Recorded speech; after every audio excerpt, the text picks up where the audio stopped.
places and vehicles bumper deep in floodwater. Some drivers made the mistake of taking a gamble trying to drive through the water.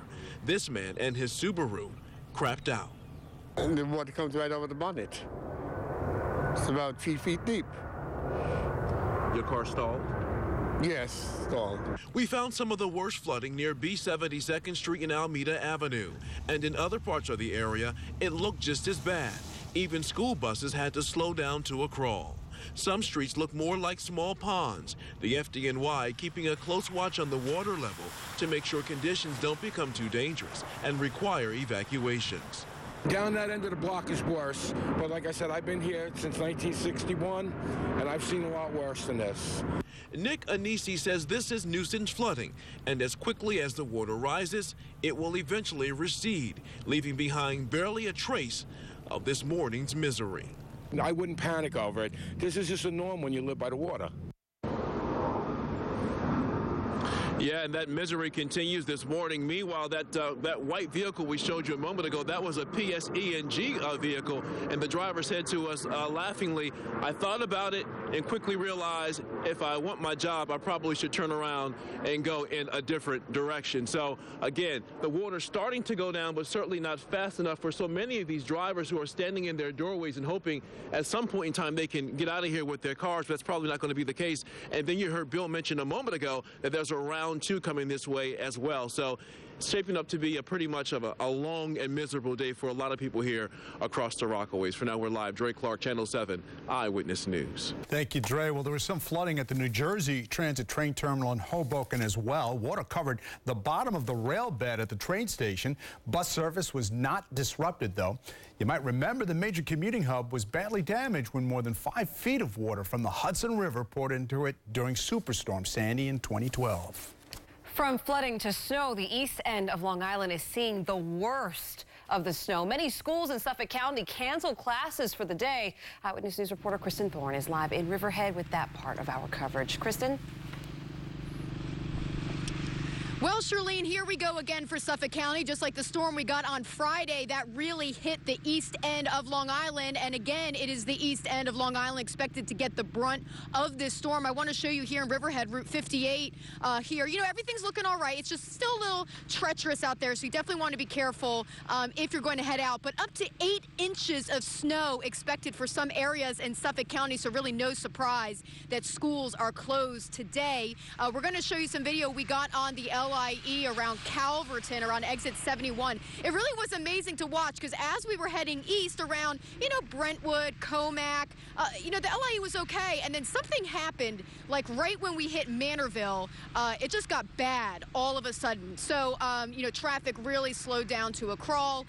Again, the east end of Suffolk County, we're talking a lot of areas out in the Hamptons are really going to be getting the brunt of this, again, up to 8 inches. So if you do need to head out, even though the schools are closed, but if you still have to go to work, we know how that is. Make sure to be careful. I think the roads are pretty good. I mean, let's face it, you got to drive carefully, you know, but the roads are not bad. I mean, you go too fast, it is slippery, but you could travel. It's not bad at all. You can see that back here in Riverhead. Again, another live look at Route 58. People are moving along okay, but again, it's always good to take it slowly if you do have to head out today. For now, we're live in Riverhead. I'm Kristen Thorne, Channel 7 Eyewitness News. Thank you, Kristen. And remember, you can stay on top of the winter weather on the go with our AccuTrack Alert app. Just get the AccuWeather forecast anytime and see live radar. It's free to download. Search ABC7NY in the Apple app or Google Play stores to find it. Now to that breaking news. The Knicks have just fired head coach Derek Fisher. It comes as New York finds itself far behind in the playoff race. Sports reporter Laura Benke has the details from the Knicks practice facility. The Derek Fisher era for the Knicks is over less than 2 seasons after it began. Today, the team announced the rookie head coach has been fired after just 136 games. Kurt Rambis takes over on an interim basis as team president Phil Jackson is basically forced to admit his hand-picked choice to lead this team just didn't work out. Fisher leaves New York with a 40-96 record. That's a winning percentage of just .294, the worst for a head coach in franchise history. The Knicks are currently riding a season-worst 5-game losing streak and have dropped 9 of their last 10. A home loss to the Nuggets yesterday was apparently the final straw for Jackson. Afterward, Fisher admitted it was partly his fault because the team once again started slowly and looked unprepared. Fisher's tenure began with the worst season in franchise history as the Knicks finished last year 17-65. This year, the team is off to a much better start, but have now fallen well out of playoff contention. The Knicks already were scheduled to practice today. That is going on right now inside their training facility behind us. Phil Jackson is expected to speak at some point after that practice ends. The team has one final game before the All-Star break. That's tomorrow at the Garden. For now, we are with the Knicks in Greenberg. Laura Banky, Channel 7 Eyewitness News. We're going to turn now to the deadly crane collapse in Tribeca. A stretch of Worth Street remains closed as crews continue to clean up the area. As investigators look into what went wrong, Mayor Bill de Blasio calling for new rules for crane operations in the city. Meanwhile, family and friends remembering the man killed in the accident, 38-year-old David Wicks. Eyewitness News reporter Tim Fleischer live near the scene of the collapse. Tim. And David, at this noon hour, life is starting to return to normal here in this Tribeca neighborhood. Let me show you here, police have now opened, this is West Broadway. It had been closed as of the collapse on Friday. You can see the Con Ed workers down there still working to make repairs. But for the most part, people are going back to their offices and schools. Repair work by Con Edison crews continues today, much of it on Worth Street, which is still closed to traffic after Friday's crane collapse. Over the weekend, the 565-foot crawler crane was dismantled and taken away by truck to a secure location. That allowed people who work in the area to return. Tanisha Williams was coming back to her office. I seen it and it didn't sit well with me. I didn't like the way it was looking in the first place, and then this happened.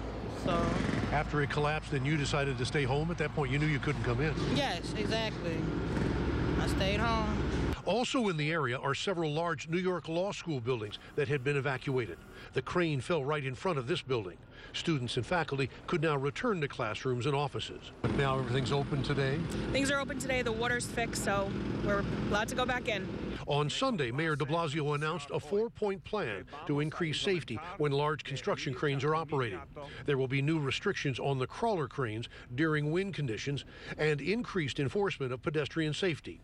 In any situation where there will be a securing of a crane and pedestrians are not supposed to pass in the affected area, we'll be sending in uniformed city personnel to ensure that pedestrians are kept safe. City officials say it may take weeks before they can determine why the crane collapsed while it was being lowered during strong winds early Friday morning. 3 people were injured, 1 man was killed. 38-year-old David Wicks, who worked for a computerized trading firm, was remembered during his funeral as a kind and generous man whose life was one of giving. Relatives say he and his wife were planning to start a family. I would constantly ask myself, what did I ever do to deserve a man such as this? But David never let me feel that I was in any way inferior to him. He would remind me that he was the lucky one. And again today, some people were saying it certainly could have been a lot worse had it not been for the snowy and very windy weather on that Friday morning. Reporting live in Tribeca, Tim Fleischer, Channel 7 Eyewitness News. Thank you, Tim. Cab driver brutally attacked on the job. Now his family talks about the violent attack, and we have details on an arrest in the case and the person police still want to find. Plus, just a day until the New Hampshire primary, Bill Clinton fires back at Bernie Sanders, and see the fallout after the big Republican debate. Tonight at 11, betting on the big game is big business, but betting on The Bachelor's even better. Who cries? Who kisses Ben? Who gets booted? Eyewitness News with the hot new thing in fantasy sports where you bet on the twists and turns. Tonight at 11 on Channel 7 Eyewitness News. 1 year after you quit smoking, your risk of heart disease is cut in half. But right now, you're a heart attack waiting to happen. Every cigarette makes you sick.